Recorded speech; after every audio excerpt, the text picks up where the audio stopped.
Imagine a world of total darkness, where sunlight never reaches and the pressure is so immense it could crush steel.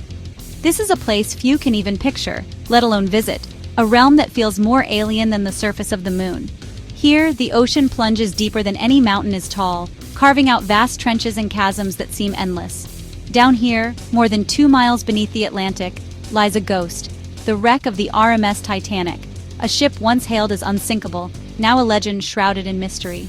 The ship rests in 2 broken pieces on the muddy ocean floor, untouched by sunlight for over a century, its story preserved in the cold embrace of the deep. This is its final resting place, a silent tomb guarded by crushing pressure and the weight of history. Few have seen it with their own eyes, a place of mystery and sadness, where the past lingers in the still water. When my team first glimpsed it through our underwater robot, it was like seeing a ghost rise from the abyss, a vision both breathtaking and heartbreaking. The bow was buried deep in mud, railings draped with rust like frozen tears, each detail a silent witness to the tragedy. This is not just a shipwreck, it's a monument, a reminder of a terrible night long ago when over 1,500 souls were lost to the sea. The darkness is filled with stories and spirits of those lost, their memories echoing in the cold, silent corridors. The journey down is long and dangerous. Light and color vanish, replaced by crushing blackness and the eerie quiet of the deep. The only illumination comes from submersible lamps, their beams slicing through the darkness, as pressure outside could crumple a car in an instant. The Titanic is the deep sea's most famous resident, locked away from the world above, a legend preserved in the abyss. For years, people dreamed of finding it, imagining a grand ballroom frozen in time, chandeliers still and silent, tables set for a dinner that never came. But the reality is haunting, a fragile ruin, slowly reclaimed by the ocean, its grandeur faded, but its story undiminished. Exploring it is like walking through a museum and a cemetery at once, each artifact a relic of lives interrupted. The ship is more than twisted metal. It's a story the ocean is slowly erasing, a testament to human ambition and vulnerability. Here, history, tragedy, and science meet in the cold, silent deep, reminding us of the mysteries that still lie hidden beneath the waves, waiting to be discovered and remembered. The Titanic began as a promise of greatness, the largest, most luxurious ship ever built. It was a marvel of engineering, a floating palace that captured the imagination of the world. People called it unsinkable, a symbol of human progress and confidence at the dawn of a new century. On its maiden voyage, it carried over 2,200 people, wealthy families, hopeful immigrants, and crew members, all dreaming of a new life or seeking adventure across the Atlantic. The ship was a microcosm of society, with first-class luxury and third-class hope sharing the same decks. For 4 days, the journey was perfect. Fine meals, music, laughter, and the thrill of being aboard the grandest ship in the world. Passengers strolled on the decks, dined in opulent halls, and marveled at the ship's modern comforts. It seemed nothing could go wrong. But on April 14, 1912, the dream turned to nightmare. In the darkness, fate waited silently in the icy waters ahead. The sky was clear, the sea cold, stars glittered above, and the ocean was eerily calm, almost glass-like, making icebergs harder to spot. Lookouts strained their eyes, searching for danger. Suddenly, they spotted an iceberg looming out of the darkness, but it was too late to turn aside. The ship scraped the ice, popping rivets and opening 6 watertight compartments to the sea. The impact was subtle, barely a jolt, but the damage was catastrophic. The unsinkable ship was mortally wounded. Water poured in, and the Titanic's fate was sealed within minutes. At first, few realized the danger. Many passengers continued their evening, unaware that disaster was unfolding below. The crew tried to keep order as lifeboats were loaded. Officers gave instructions, but confusion and disbelief slowed the evacuation. But there weren't enough lifeboats for everyone. The ship's designers had never imagined such a catastrophe.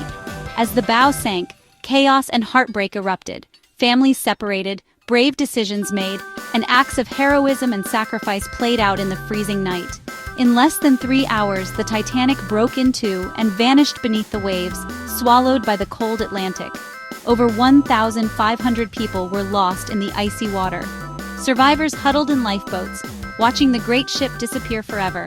The world was shocked. News of the disaster spread quickly, and grief swept across continents. Even the greatest human creations are no match for nature. The story of that night endures, a tragic tale of pride, loss, and mystery. Memorials and ceremonies still honor those lost. The Titanic now lies at the bottom of the sea, its legend undimmed. Explorers and historians continue to search for answers among its ruins. Its fate reminds us of the limits of human ambition and the enduring power of the sea. Why can't we just lift the Titanic? It's a question that has fascinated explorers, engineers, and dreamers for over a century. The idea of raising this legendary ship from its watery grave is both thrilling and haunting. But the reality is far more complex and far more daunting than most people realize. The answer lies in the crushing forces of the deep ocean, a world that is as hostile as it is mysterious. Down here, the environment is utterly unforgiving, with dangers that are invisible but ever present. The wreck sits 12,500 feet down. Pressure here is 380 times what we feel at the surface. That's over 5,500 pounds per square inch, pressing in from every direction, relentless and inescapable. It's enough to crush steel like paper, to turn solid metal into twisted wreckage in seconds. Even the strongest materials struggle to survive here. Any machine that goes that deep must be specially built.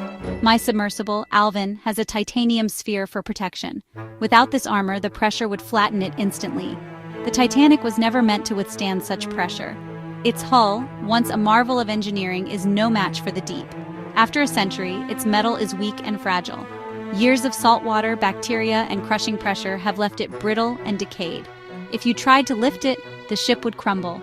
Like picking up a soaked, ancient paper. The structure would simply fall apart in your hands. The bow and stern would break into thousands of pieces, scattering across the ocean floor and erasing what little remains of the ship's story. We wouldn't recover a ship. We'd destroy what's left. The very act of trying to save it would mean its final destruction. Technology lets us visit, but not raise it. We can only observe, document, and learn from a distance, respecting the limits set by nature. The ocean's grip is unbreakable. Its currents, darkness, and pressure form a barrier that no human effort can overcome.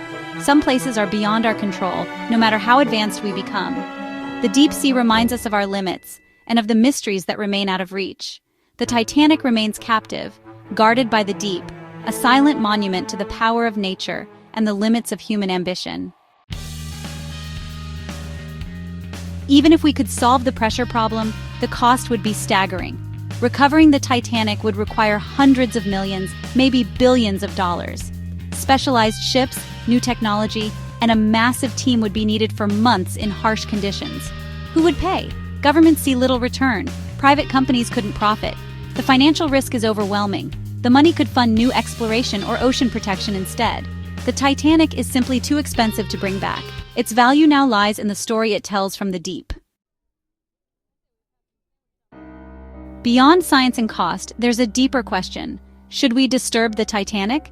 It's the final resting place for over 1,500 souls, a sacred memorial. Many, including victims' descendants, see it as a grave, not a treasure.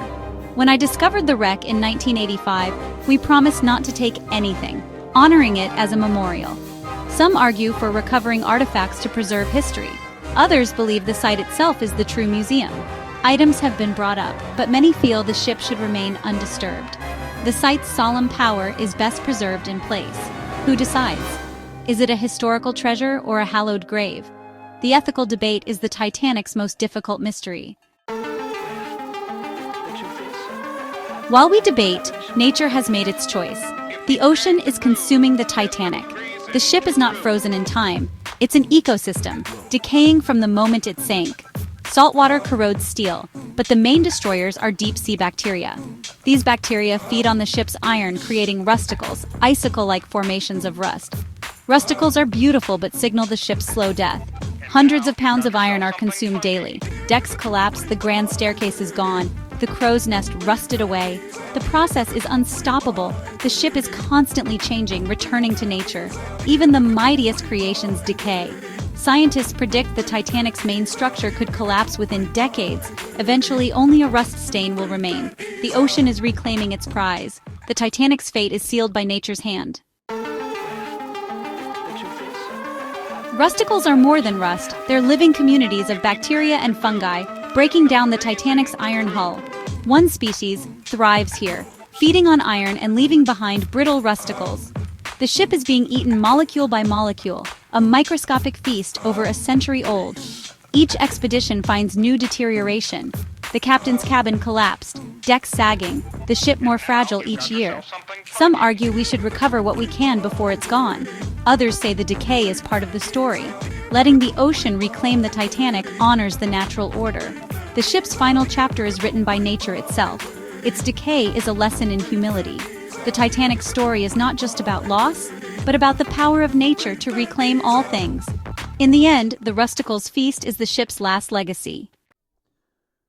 Will the Titanic ever be raised? Almost certainly not. Crushing depth, immense cost, ethical concerns, and decay form an insurmountable barrier. The ship is a ghost we can visit, but never possess. Its story endures because it lies beyond our reach, preserved by darkness and silence. The true ship lives in our memory, not on the seabed. We should protect it as a maritime memorial, sharing its story through technology, not disturbance. The Titanic's resting place is part of its legacy, a humbling reminder of our limits. Should it be recovered? Perhaps the better question is, why disturb such a powerful final chapter?